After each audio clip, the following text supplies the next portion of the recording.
Assalamualaikum dan salam Sarawak Maju Makmur bersama saya Majidah Hamdan.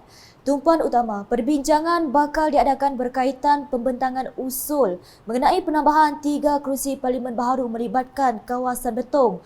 Primer Sarawak merangkap Yang di-Ketua Parti Pesaka Bumi Putera Bersatu PBB, Datuk Petinggi Tan Sri Dr. Abang Abdul Rahman Zuhari Tun Datuk Bopeng berkata, usul berkenaan akan dibincangkan dengan pemimpin kawasan Betong sebelum keputusan dibuat.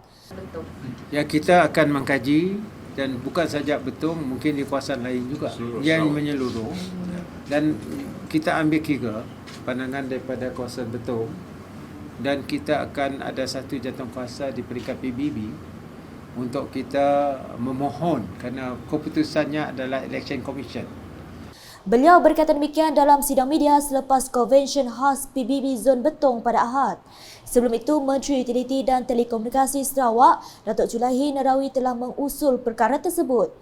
Dalam pada itu, Primer Sarawak turut memaklumkan bahawa permohonan penambahan kerusi Parlimen baharu di seluruh Sarawak turut dibincangkan berasaskan laporan jawatankuasa antara kerajaan IGC 1962. Tetapi dalam IGC ada sebut di sana, dia tidak nyebut 2/3, tapi disebutkan suara kita mesti diambil kira dalam parlimen. Terdahulu, Datuk Julaihi turut membentangkan 8 usul lain sebenar konvensyen tersebut yang rata-rata memberi sokongan penuh kepada visi dan misi Datuk Petinggi Tan Sri Abang Zuhari dalam mentadbir Sarawak. Hari sama, dua timbalan Primer Sarawak, Datuk Amar Douglas Ugambas dan Datuk Amar Awang Tengah Ali Hassan, Speaker Dewan Undangan Negeri Dun Sarawak, Tan Sri Datuk Amar Muhammad Asfia Awan Asar serta div-div kehormat lain. Laporan seterusnya, kira-kira 10,000 pengunjung telah memeriahkan acara Fiesta Air atau Water Fiesta yang diadakan di Sibujaya hari ini. Menteri Pelancongan Industri Kreatif dan Seni Persembahan Sarawak, Datuk Seri Abdul Karim Rahman Hamzah berkata, Fiesta Air ini merupakan satu-satunya yang ada di Sarawak dan ia hanya dianjurkan di Sibujaya. Tambahnya, Fiesta Air merupakan acara yang ditunggu-tunggu dan telah memperlihatkan keceriaan kepada ibu bapa dan juga anak-anak daripada berbilang kaum untuk datang dan mengeratkan lagi hubungan. Mereka bawa anak mereka datang the whole family. Jadi untuk family institution bonding of family, dan selain daripada itu, di sini kita tahu memang diverse multiracial group are staying in situ. Ada orang Dayak, ada orang Melayu, ada orang Cina, dan apabila mereka bersama-sama dalam program dan majlis seperti ini, sedikit banyak yang akan dapat merapatkan lagi perhubungan antara kaum dan kawasan. Beliau berkata demikian ketika ditemui media selepas Water Fiesta Carnival Sibujaya 2023 pada Sabtu. Dalam pada itu, Datuk Seri Abdul Karim memuji pihak M-Corp dalam membangunkan Sibujaya di samping membawa pelbagai aktiviti dan acara untuk masyarakat setempat.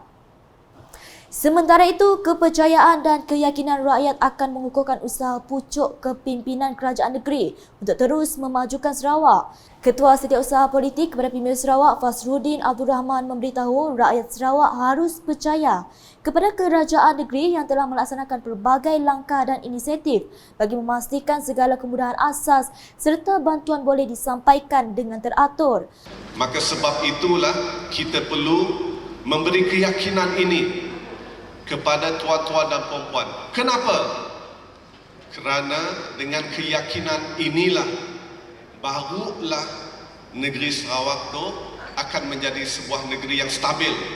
Kerana kepercayaan rakyat dan masyarakat mereka kepada kerajaan yang sedia ada.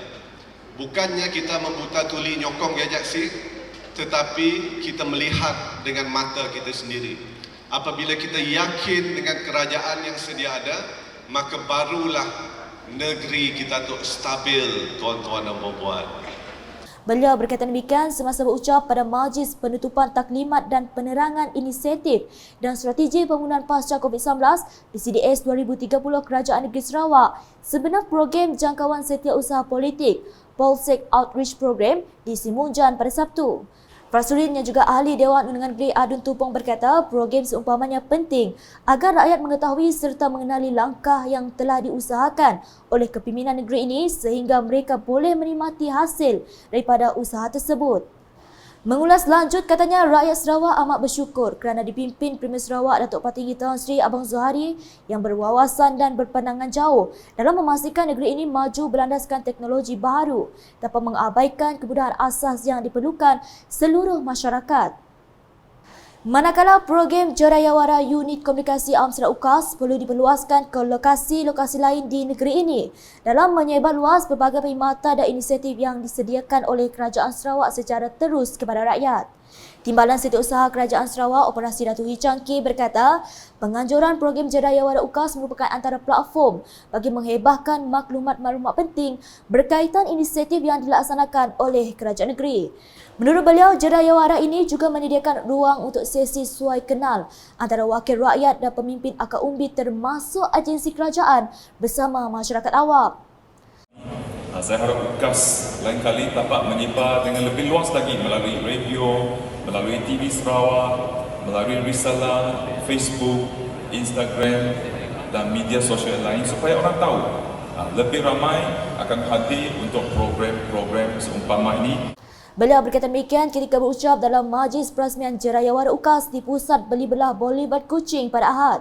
Turut hadir Adun Batu Kitang, Insinyur Loh Keciang, Adun Kota Sentosa Wilfred Yap Yausin, Pengarah UKAS Samuel Simon dan Setiausaha Politik kepada Premier Sarawak Ho Teck Wan.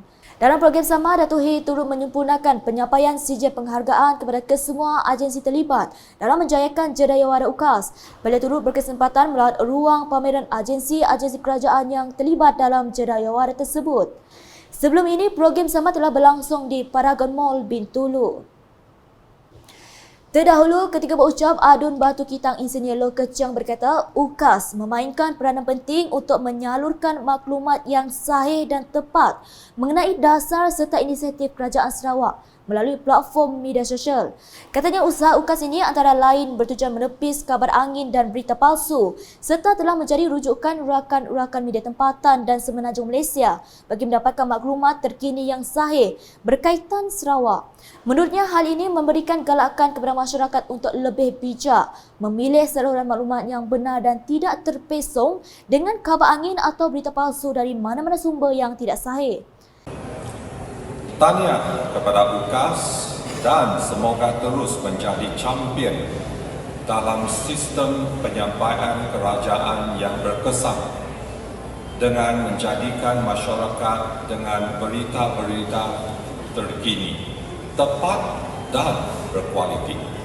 Saya juga percaya kewujudan UKAS pada tahun 2018 sebagai saluran alternatif Kerajaan Sarawak dalam menyokong sistem penyampaian maklumat Kerajaan Sarawak yang baru juga sejajar dengan market demand yang berpusatkan platform-platform social media dalam talian Facebook, YouTube, Instagram, TikTok dan sebagainya. Utamanya sebagai wadah komunikasi dan interaksi di dalam masyarakat dalam talian. Justru Insinyur Loh berharap agar program Jerayawara UKAS dapat diperhebatkan di peringkat akar umbi dan melibatkan lebih banyak agensi pada masa depan.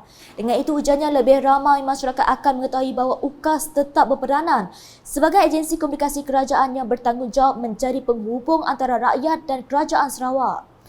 Dalam pada itu, Jerayawara ini merupakan platform untuk UKAS serta agensi negeri dan persekutuan masing-masing mempromosikan produk-produk dan perkhidmatan yang disediakan. Antara agensi yang terlibat ialah Unit Perancang Ekonomi Sarawak, Unit Digitalisasi Perkhidmatan Awam Sarawak, Jabatan Kesihatan Negeri Sarawak, Jabatan Kebajikan Masyarakat Sarawak, Jabatan Perkhidmatan Veteriner Sarawak dan Suruhanjaya Komunikasi dan Multimedia Malaysia Negeri Sarawak. Selain pameran perkhidmatan dan sebutan nama bertuah, pengunjung yang datang turut berpeluang merasai sendiri pengalaman menyampai berita mengikut pilihan bahasa yang disediakan, sama ada bahasa Melayu, bahasa Iban atau bahasa Mandarin. Sekian isi malam bersama saya Majidah Hamdan. Berita lebih lanjut boleh didapati di semua platform media sosial UKAS termasuk portal UKAS.Sarawak.JVDMY dan UKAS channel di YouTube. Sebelum mengakhiri berita UKAS edisi malam ini, saksikan sorotan Majlis Perasmian Convention khas PBB Zon Betong 2023 yang disempurnakan oleh Premier Sarawak pada Ahad. #Saluran Informasi Rakyat Salam UKAS.